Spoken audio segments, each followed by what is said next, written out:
Donc la liberté religieuse a forcément des limites, que ces limites soient juridiques ou qu'elles soient organiques. Et donc, il n'est pas incohérent que dans le paradigme islamique, ces limites soient claires. C'est le fait que l'erreur religieuse n'a pas le droit de citer dans un pays musulman.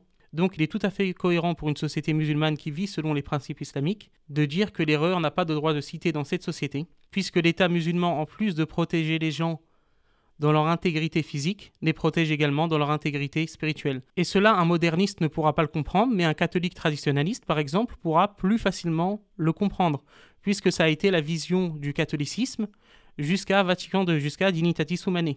Sauf que certains chrétiens me feront l'objection, certains catholiques, qu'il y a une différence entre le statut de l'ex-musulman qui a quitté l'islam en terre d'islam et le statut de l'hérétique dans le catholicisme. Mais pour un homme moderne, pour un libéral au sens philosophique, c'est exactement la même chose, puisque le catholicisme livrait l'hérétique public qui ne se repentait pas, mais qui prêchait son hérésie, le livrait directement au bras séculier qui le mettait à mort, ça on le voit dans la Somme théologique de Thomas d'Aquin. Pour un libéral, c'est la même chose que une société islamique qui condamne à mort l'apostat qui persiste dans son erreur et qui propage son erreur en public.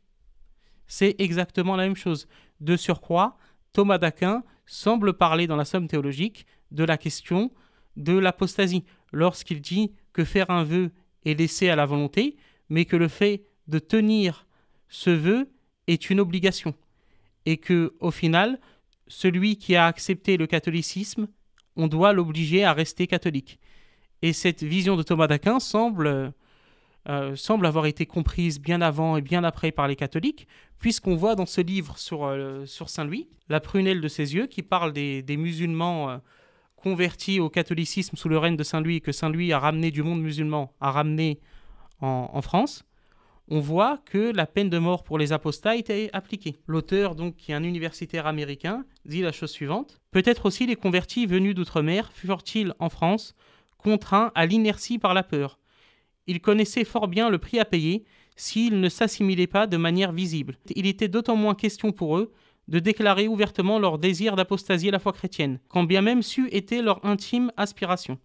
Tout le monde savait que s'obstiner dans l'apostasie était passible de la peine de mort. Cette connaissance théorique devient réalité dans la ville de Rouen le 18 avril 1266. Ce jour-là, l'archevêque franciscain Eudes Rigaud, connu pour être le meilleur ami de Louis IX, jugea et condamna comme apostat et hérétique un homme qui avait été converti du judaïsme à la foi catholique. Le juif avait déjà apostasié auparavant, puis persuadé que c'était une erreur, il était revenu au christianisme. Il avait même été rebaptisé à cette occasion. Par la suite, il avait encore renié sa décision et avait refusé d'être rétabli dans la foi catholique, bien que plusieurs fois exhorté à le faire, comme l'écrivait l'archevêque. Et donc, on voit ici que cette peine qui choque des personnes qui se disent aimer la France, par exemple, sous cette vidéo a été mentionné le nom de Majid Oukacha, quelqu'un comme Majid Oukacha qui dit aimer la France, on voit que ces personnes, d'une certaine manière, n'aiment pas la France. Elles aiment ce que la France est devenue après la Révolution, comme ces personnes n'acceptent le catholicisme que parce que le catholicisme a connu Vatican II et Dignitatis Humanae.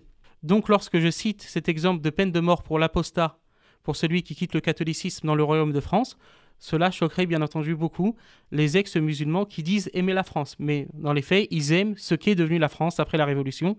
Ils n'aiment pas véritablement ce que les catholiques appellent la France éternelle, la France de Saint Louis.